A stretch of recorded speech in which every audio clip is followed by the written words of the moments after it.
বন্ধুরা, তোমাদের বেলি ও জুঁই গাছে কি একেবারেই ফুল আসছে না, অথবা কুঁড়ি এলে সেই কুঁড়িগুলো কি কালো হয়ে শুকিয়ে ঝরে পড়ছে? বেলি ও জুঁই গাছে প্রচুর পরিমাণে ফুল ফোটানোর জন্য আজকের ভিডিওতে বলবো মোট 5টা কেয়ার টিপস এবং সম্পূর্ণ জৈব তরল খাবার তৈরি করে দেখাবো, যে খাবার গাছে প্রয়োগ করার কিছুদিনের মধ্যেই গাছ ভরে ফুল ফুটবে। অগণিত ফুলে বাগানের প্রত্যেকটা বেলি জুঁই গাছ ভরে যাবে। এই মুহূর্তে বিভিন্ন জায়গায় কিন্তু বৃষ্টি হচ্ছে। লাগাতার বৃষ্টি হওয়ার জন্য গাছের মাটি ভিজে হয়ে থাকছে। গাছে কিভাবে খাবার প্রয়োগ করবে বুঝতে পারছো না। আজকের এই ভিডিওতে আমি এমন কয়েকটা সহজ টিপসের কথা বলবো, যে সহজ টিপসগুলো ফলো করে তোমরা তোমাদের বাগানের প্রত্যেকটা গাছে খাবার প্রয়োগ করতে পারবে এবং খাবার প্রয়োগ করে গাছ থেকে প্রচুর পরিমাণে ফুলও ফোটাতে পারবে। বাগানের যে কোনো গাছে আমরা যদি সময় মতো পরিচর্যা করতে না পারি, গাছে যদি সময় মতো খাবার প্রয়োগ করতে না পারি, তাহলে গাছে কিন্তু ফুল আসবে না বা গাছের ভালো গ্রোথ হবে না। তাই আজকের ভিডিওটা কিন্তু অত্যন্ত গুরুত্বপূর্ণ। আজকের এই ভিডিওটা সম্পূর্ণ মনোযোগ দিয়ে দেখতে থাকো বন্ধুরা, একটু স্কিপ করো না, স্কিপ করলে অনেক কিছুই মিস করে ফেলবে। নমস্কার, আমি লাবণী, আমার বাগানে তোমাদের সবাইকে জানাই স্বাগত। বন্ধুরা, গ্রীষ্মের বাগানের অত্যন্ত সুগন্ধযুক্ত দুটি ফুল হলো বেলি ও জুঁই। বেলি ও জুঁই গাছে প্রচুর পরিমাণে ফুল আনার জন্য প্রথমেই যে কাজটা করতে হবে, অর্থাৎ টিপস নাম্বার 1, বাগানের প্রত্যেকটা বেলি জুঁই গাছের কিন্তু প্রুনিং করতে হবে। কারণ আমাদের বাগানের বেলি ও জুঁই গাছগুলোতে একবার ফুল ফুটে যাওয়ার পর সেই গাছের ডালে কিন্তু আর ফুল আসে না। সবসময় বেলি জুঁই গাছের নতুন ব্রাঞ্চে ফুল আসে। তো নতুন ব্রাঞ্চ আনার জন্য আমাদেরকে টিপ প্রুনিং করতে হবে। এই সময় কিন্তু আমরা হার্ড প্রুনিং একেবারেই করব না। প্রতিবার ফুল ফুটে যাওয়ার পর টিপ প্রুনিং আমাদের অবশ্যই করতে হবে। আমার বাগানে যে সমস্ত গাছে এই মুহূর্তে ফুল নেই, আমি প্রত্যেকটা গাছের কিন্তু টিপ প্রুনিং করছি। তো তোমরাও কিন্তু এই কাজটা প্রতিবার করবে। যখনই গাছে ফুল থাকবে না সেই সময় টিপ প্রুনিং অর্থাৎ সফট প্রুনিং কিন্তু আমাদের করতেই হবে। এই কাজটা করলে দুটো পাতার সাইড থেকে যখন নতুন নতুন ব্রাঞ্চ আসবে, সেই ব্রাঞ্চের মধ্যে কিন্তু কুঁড়ি আসবে। টিপস নাম্বার 2, বন্ধুরা, আমাদের বাগানের বেলি জুঁই গাছের টবের মাটি অল টাইম ময়েশ্চার রাখতে হবে। যদি জমিতে গাছ থাকে, জমির গাছের মাটিও কিন্তু ময়েশ্চার রাখতে হবে। মাটি যদি ময়েশ্চার না থাকে, গাছের কুঁড়িগুলো কিন্তু হঠাৎ করেই হলুদ হয়ে ঝরে পড়বে। তাই অনেক সময় দেখা যায় যে গাছে প্রচুর পরিমাণে কুঁড়ি তো আসে, কিন্তু সেই কুঁড়িগুলো হলুদ হয়ে ঝরে পড়ে। বিভিন্ন রকম কীটনাশক বা ফাঙ্গিসাইড প্রয়োগ করার পরেও এই কুঁড়ি ঝরা বন্ধ হয় না। এই কুঁড়ি ঝরার পেছনে কিন্তু সব থেকে বড় কারণ হলো টবের মিডিয়া। টবের মিডিয়া যদি ময়েশ্চার না থাকে, যদি মাটি অনেকটা বেশি শুকিয়ে যায়, তাহলে যেমন গাছের কুঁড়ি ঝরে পড়ে, ঠিক তেমনই কিন্তু গাছের অনেক ব্রাঞ্চ শুকিয়ে যায়। কিন্তু এখন যে সমস্ত জায়গায় বৃষ্টি হচ্ছে, সেই সমস্ত জায়গায় টবের ড্রেনেজ সিস্টেম ঠিক রাখতে হবে। টবের মাটিতে যেন অতিরিক্ত জল জমা হতে না থাকে। যদি অতিরিক্ত জল জমা হয়ে যায়, তাহলেও কিন্তু গাছের কুঁড়ি ঝরে পড়বে বা গাছের ডাল শুকিয়ে যাবে। তাছাড়া বন্ধুরা, অতিরিক্ত বৃষ্টির কারণে গাছের ফুল কিন্তু পচে যাবে। তো এই পচা ফুলগুলো আমাদেরকে গাছ থেকে তুলে ফেলতে হবে। গাছে অতিরিক্ত পচা ফুল রাখা যাবে না, অথবা গাছের মধ্যে যদি পচা পাতা বা শুকিয়ে যাওয়া পাতা থাকে, পাতাগুলোকে তুলে ফেলে দিতে হবে। গাছকে সবসময় পরিষ্কার রাখার চেষ্টা করতে হবে। অতিরিক্ত বৃষ্টিতে যদি টবের ড্রেনেজ সিস্টেম ঠিক না থাকে, তাহলে কিন্তু গাছের রুটে ফাঙ্গাস লেগে যাবে এবং ফাঙ্গাসজনিত কারণে গাছ মারাও যেতে পারে। টিপস নাম্বার 3, বেলি ও জুঁই গাছ যেহেতু গ্রীষ্মকালীন ফুলের গাছ, তাই এই মুহূর্তে আমাদের গাছগুলোকে ফুল সানলাইটের মধ্যে রাখতে হবে। তবে যে সমস্ত জায়গায় আবহাওয়ার টেম্পারেচার 40 ডিগ্রির উপরে উঠে গেছে, সেই সমস্ত জায়গায় বেলি ফুল বা জুঁই ফুলের গাছকে দুপুরের অতিরিক্ত রোদ্দুরে রাখা যাবে না। দুপুরের অতিরিক্ত রোদ্দুরে রাখলে গাছের পাতা পুড়ে যাবে বা গাছ ঝিমিয়ে যাবে। গাছের মাটি অতিরিক্ত শুকিয়ে গেলে গাছের কুঁড়ি হলুদ হয়ে শুকিয়ে ঝরে পড়তে পারে। তাই যে সমস্ত জায়গায় বৃষ্টি হচ্ছে না, সেই সমস্ত জায়গায় আমাদের সকাল বিকাল দুবেলা জল প্রয়োগ করতে পারলে ভালো হয়। যেখানে বৃষ্টি হচ্ছে সেখানে জল দেওয়ার তো কোনো প্রশ্নই নেই, কিন্তু যেখানে বৃষ্টি হচ্ছে না সেখানে অল টাইম টবের মাটিকে ময়েশ্চার রাখার ব্যবস্থা করতে হবে। প্রয়োজন হলে গাছের গোড়ায় মালচিং করতে হবে। আর যেখানে বৃষ্টি হচ্ছে সেখানে মালচিং করার কোনো প্রয়োজন নেই। অতিরিক্ত বৃষ্টিতে গাছের যদি মালচিং করা থাকে, সেই মালচিংগুলোকে তুলে ফেলতে হবে। মালচিং থাকলে গাছের গোড়ায় ফাঙ্গাস লেগে যাবে। তাই যেখানে বৃষ্টি হচ্ছে না সেখানে মালচিং করতে হবে, কিন্তু যেখানে বৃষ্টি হচ্ছে সেখানে টবের মিডিয়াতে মালচিং করার কোনো প্রয়োজন নেই। টিপস নাম্বার 4, বন্ধুরা, আমরা আমাদের বেলি ও জুঁই গাছে এই মুহূর্তে কি খাবার প্রয়োগ করব। তবে খাবার প্রয়োগ করার আগে একটা কথা অবশ্যই বলতে হবে, কারণ এই মুহূর্তে যে সমস্ত জায়গায় বৃষ্টি হচ্ছে, তোমরা নিশ্চয়ই ভাববে যে টবের মাটি তো ভিজে হয়ে আছে, তাহলে খাবার কিভাবে দেব। বন্ধুরা, যে গাছে তোমরা খাবার দেবে ভাবছো, সেই গাছটাকে দুদিনের জন্য শেডের মধ্যে রেখে দাও। যদি অতিরিক্ত বৃষ্টি হয়, তাহলে শেডের মধ্যে দুদিন রাখলে, টবের মাটিটা খুশে দিলে, তাহলে মাটি শুকিয়ে যাবে এবং মাটি শুকিয়ে যাওয়ার পর তোমরা সেই গাছে কিন্তু খাবার প্রয়োগ করতে পারবে।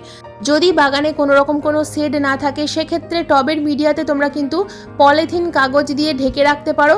কোনো রকমভাবে ঢেকে রেখে গাছের মাটিটাকে প্রথমে দুদিন শুকনো করে নিতে হবে। যদি এটা সম্ভব হয়, তাহলে কিন্তু তোমরা গাছে খাবার দিতে পারবে। টবের মাটি অতিরিক্ত ভেজা অবস্থায় গাছে খাবার দেওয়া যাবে না, কিছুটা পরিমাণ শুকনো হলে তোমরা কিন্তু গাছে খাবার দিতে পারবে। গাছে খাবার দিলে তবেই কিন্তু গাছে আবার প্রচুর পরিমাণে ফুল পাবে। বন্ধুরা, খাবার প্রয়োগ করার আগে টবের মিডিয়া ভালোভাবে খুশে দিতে হবে। টবের মিডিয়া যেন কোনো রকমভাবে জমাট বেঁধে না থাকে। উপরের মাটি যদি শক্ত হয়ে থাকে তাহলে বৃষ্টি হওয়ার পর সেই জলটা কিন্তু উপরে জমে থাকবে, আর উপরে জমে থাকলে গাছের কাণ্ড পচে যেতে পারে। তাই সব সময় টবের মিডিয়াটাকে খুশে রাখতে হবে। মাটি আলগা থাকলে গাছের শিকড়ের খুব ভালো বৃদ্ধি হয়, এবং গাছের শিকড়ের ভালো বৃদ্ধি হলে গাছের উপরের দিকে শাখা প্রশাখারও ভালো বৃদ্ধি হয়। তো বন্ধুরা, আমার দেখো মাটি কিন্তু ভালোভাবে খুশে নেওয়া হয়ে গেছে। এবার আমাদেরকে খাবার প্রয়োগ করতে হবে। প্রথমে দুটো শুকনো খাবার প্রয়োগ করব, তারপর একটা লিকুইড খাবার প্রয়োগ করব। তো প্রথমে যে দুটো শুকনো খাবার আমি এখানে নিয়েছি তার মধ্যে প্রথমে দিলাম আমি কম্পোস্ট।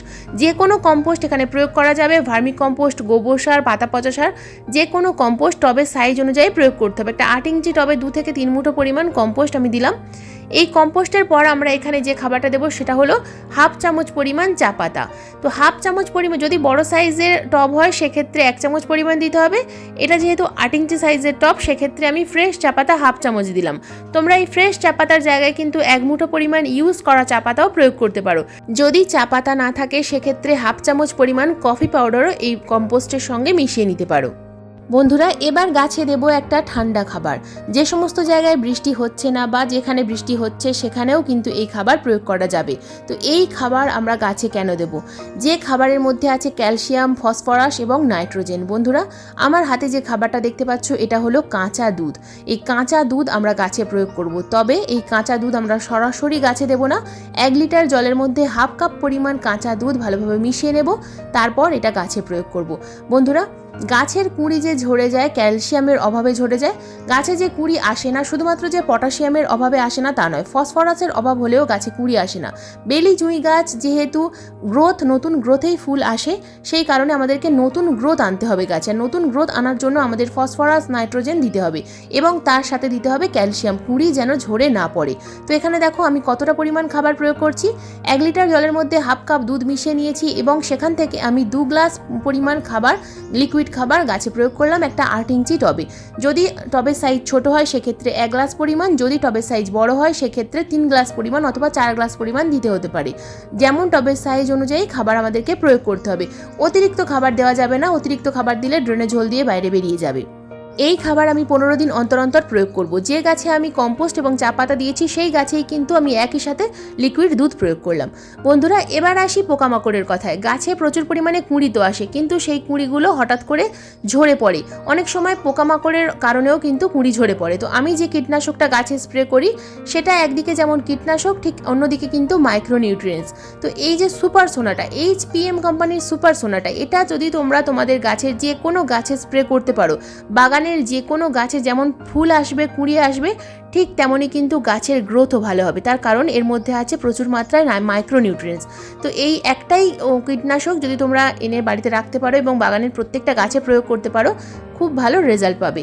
তো এই সুপার সোনাটা 1 লিটার জলে 1 ml মিশিয়ে আমি গাছে স্প্রে করছি। এটা আমি 15 দিন অন্তর অন্তর স্প্রে করি। বাগানের প্রত্যেকটা গাছের পাতা যেমন সবুজ থাকে, ঠিক তেমনই কিন্তু গাছে আসে প্রচুর পরিমাণে কুঁড়ি।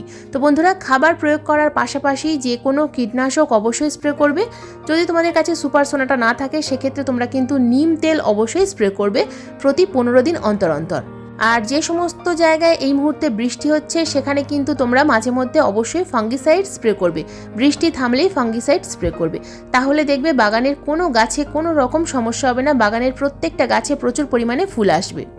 বন্ধুরা, যে সমস্ত জায়গায় প্রচুর পরিমাণে বৃষ্টি হচ্ছে কিন্তু গাছে খাবার দিতে হবে, সেই সমস্ত জায়গায় তোমরা কিন্তু গাছগুলোকে প্রথমে মাটি খুশে দাও, তারপর শেডের মধ্যে রাখো। শেডের মধ্যে রাখার পর মাটি যখন কিছুটা পরিমাণ শুকনো হবে তখন গাছে খাবার প্রয়োগ করো। তারপর একদিন পর আবার গাছগুলোকে ফুল সানলাইটের মধ্যে অথবা বৃষ্টির মধ্যে রেখে দিতে পারবে। তাহলে দেখবে তোমাদের বাগানের প্রত্যেকটা গাছ যেমন ভালো থাকবে, ঠিক তেমনই কিন্তু গাছে প্রচুর পরিমাণে ফুল আসবে। তো বন্ধুরা, এই ছিল বেলি জুঁই গাছের গ্রীষ্মকালীন অথবা মে মাসের পরিচর্যার ভিডিও। আজকের এই ভিডিও তোমাদের কেমন লাগলো অবশ্যই কমেন্ট করে জানাবে। ভালো লাগলে একটা লাইক করো, শেয়ার করো, হাইপ করো। চ্যানেলে নতুন বন্ধু হয়ে থাকলে চ্যানেলটাকে সাবস্ক্রাইব করে পাশের বেল আইকনটা প্রেস করে দিও এরকম নিত্য নতুন বাগান সংক্রান্ত ভিডিও দেখার জন্য। এরকম নিত্য নতুন বাগান সংক্রান্ত ভিডিও আমি প্রতিদিন ঠিক সন্ধ্যা 6টার সময় আপলোড করি। ভিডিও লাইভ হওয়ার সঙ্গে সঙ্গে তোমাদের মোবাইল স্ক্রিনে অথবা কম্পিউটার স্ক্রিনে ভিডিও নোটিফিকেশন পৌঁছে যাবে। আজকের এই ভিডিওটা সম্পূর্ণ মনোযোগ দিয়ে দেখার জন্য তোমাদের সবাইকে জানাই অসংখ্য অসংখ্য ধন্যবাদ।